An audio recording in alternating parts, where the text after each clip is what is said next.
चांद हमरा यार के चेहरा के दीदार दे दा। ए चांद हमरा यार के चेहरा के दीदार दे दा। तू हमरा बेचैन दिल के करार दे दा। लुट गइल बानी हम अंधरिया में, बस थोड़ा सा रोशनी उधार दे दा। याद बा हमरा खातिर तू हर तूफान से टकरा जानू। हमरा एक आवाज पे दौड़न बाबर होके आ जानू। ओ दीवानी, ओ दीवानी। याद बा हमरा खातिर तू हर तूफान से टकरा जानू। हमरा एक आवाज पे दौड़न बाबर होके आ जानू। फिर से तूफान से टकरा जा, आजा सुन के सदा तू आजा। फिर से तूफान से टकरा जा, आजा सुन के सदा तू आजा। नाता प्यार तो हर झूठा, इकरार तो हर झूठा। नाता प्यार तो हर झूठा, इकरार तो हर झूठा।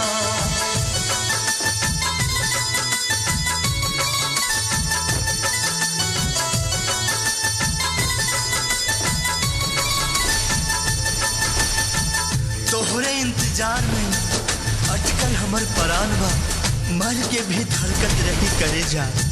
आज मोहब्बत के इम्तिहान बा। बतावे या तू बाबा, केहू के आइल जरूरी बा।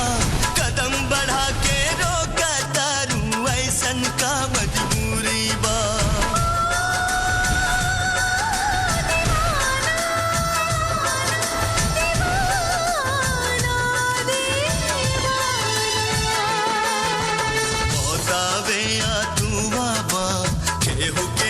जरूरी बा, कदम बढ़ा के रोका तारू, ऐसन का मजबूरी बा।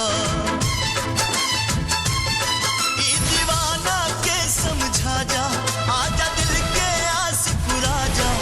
बस आखिर झलक दिखा जा, आजा दिल के प्यास बुझा जा। नाता प्यार तो हर झूठा, इकरार तो हर झूठा। नाता प्यार तो हर झूठा, इकरार तो हर झूठा।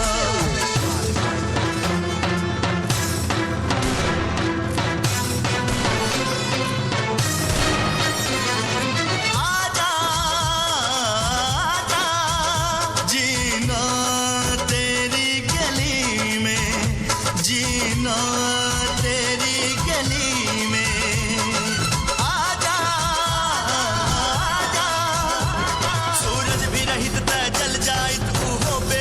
निकल जाइत देख के हमरा हालत के, पत्थर भी रहित तब पिघल जाइत। कितनो बोलैनी तोहरा के फिर भी ना आइलू तू।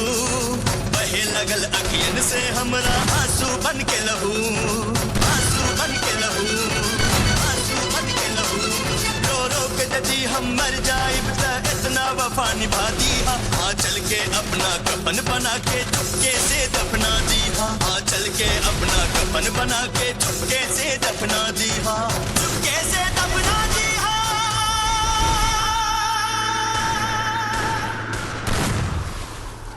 बस इतना वफा निभादा,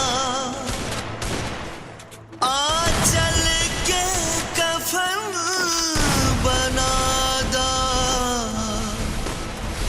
एक बार गले से लगा के, ए जान हमर दफना का नाता।